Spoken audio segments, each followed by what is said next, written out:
Here we are on another fun day. Welcome to Friday. And the guy just called me, said that he's on his way to check out the fireplace.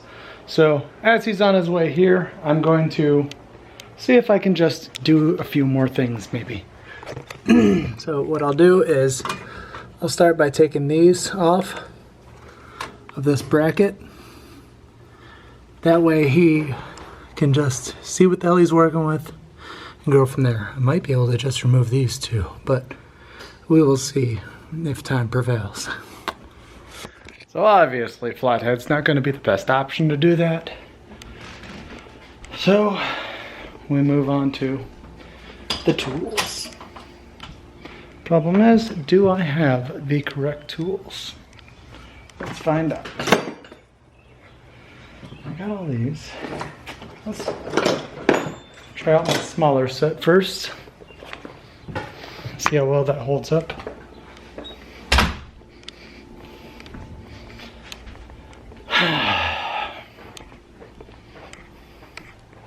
Still mad at myself.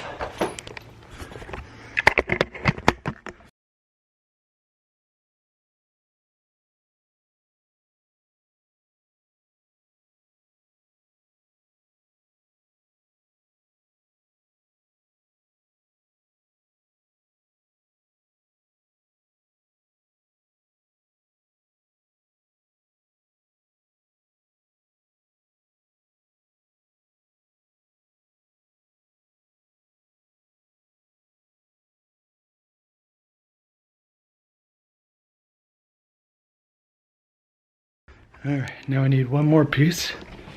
I got the screws off and then I was like, I should have undone the hoses first before I took the screws out. Oh well, if I need to, I'll put the screws back in.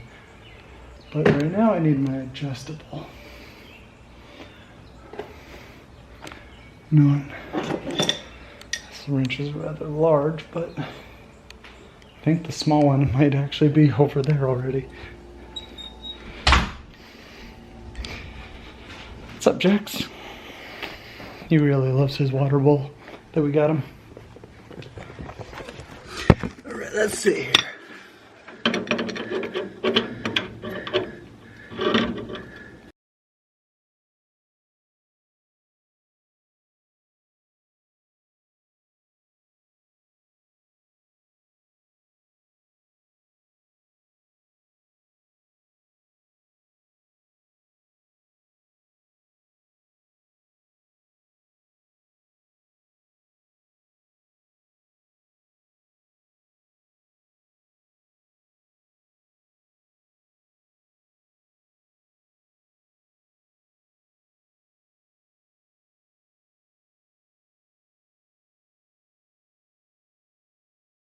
And now we just need to replace that whole piece right there. And once that thing is replaced, then everything else should be able to just be plugged in really fast and go from there. But that right there is what we cracked. Let's see if we can get it to focus. Never mind, we cracked the metal itself right here. That's where it got cracked. And with the metal being cracked, this whole thing is bad. So that sucks. Sucks a lot. But I screwed this piece on just way too tight. Looking at it, I understand how it works now.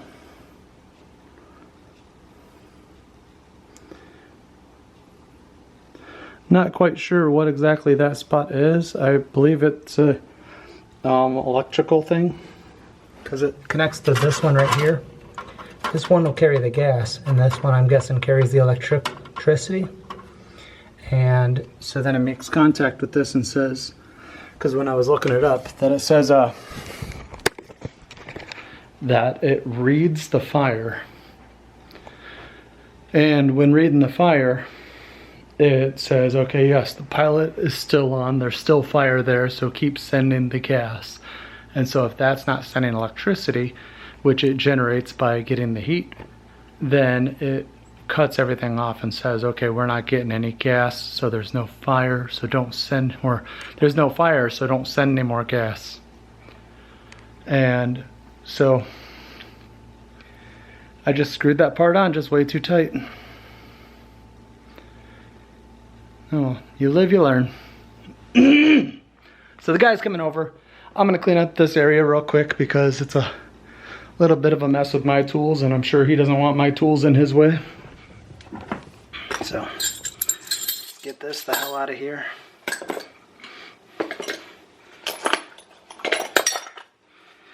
And I removed that plate that was in the way, because when you're working down there, you don't want your hands and whatnot hitting that, because it is really thin metal, so it's sharp.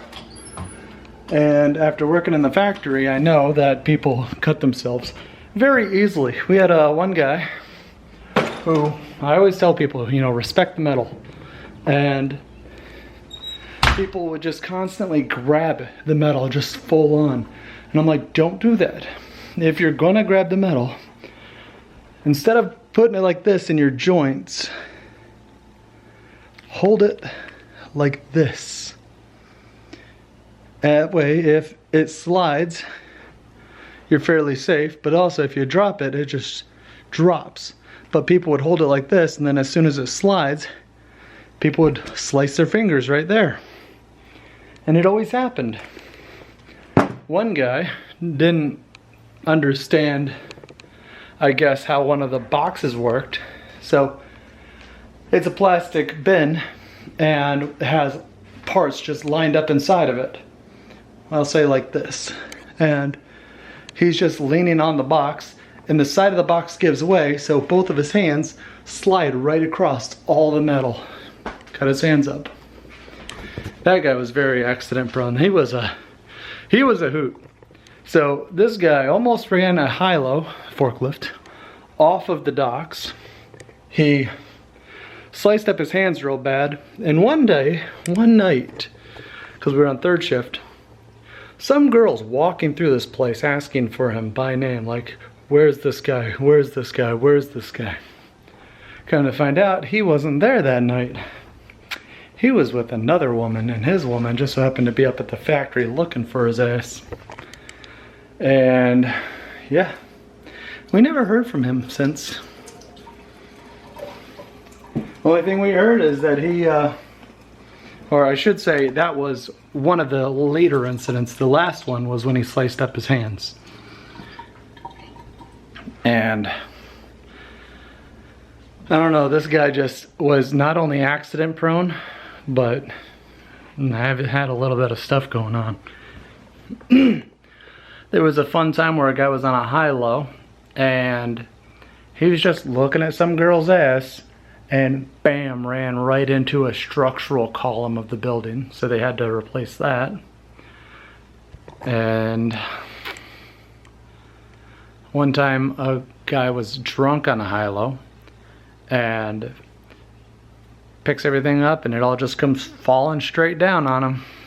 Thankfully, high-lows have like these little, I'll call them rails in the way that will block things from falling on you, larger things. And I've seen quite a few interesting things there. I know the factories, I understand them. I'm really not against them. I'm just against being an operator. Like, I cannot stand being an operator. It drives me bonkers. When I'm an operator, I'm doing the same thing, same repetitive motion, 60, 200 times an hour, and it is absolutely mind-numbing and drives me up the wall. There's no thinking about it. So then when things end up breaking, I end up trying to race the maintenance to fix it, because that's my little bit of fun, was trying to get shit fixed before the maintenance could get there. And sometimes I would just walk up to a maintenance guy and be like, hey, I need your badge. And he'd give it to me. They straight up, you know, trusted me to fix the things. And even Mary, she has permissions. People know her. She doesn't want to be a team lead, but she has team lead privileges.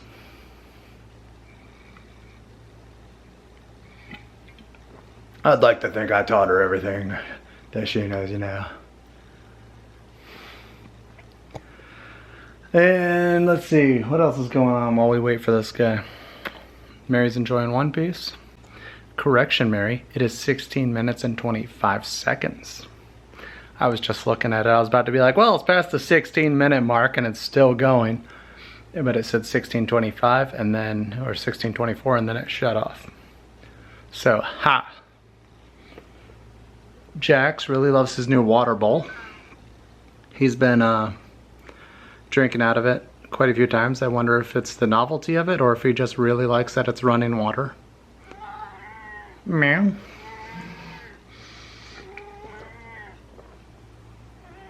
Oh yeah? Is that so? No, he's here.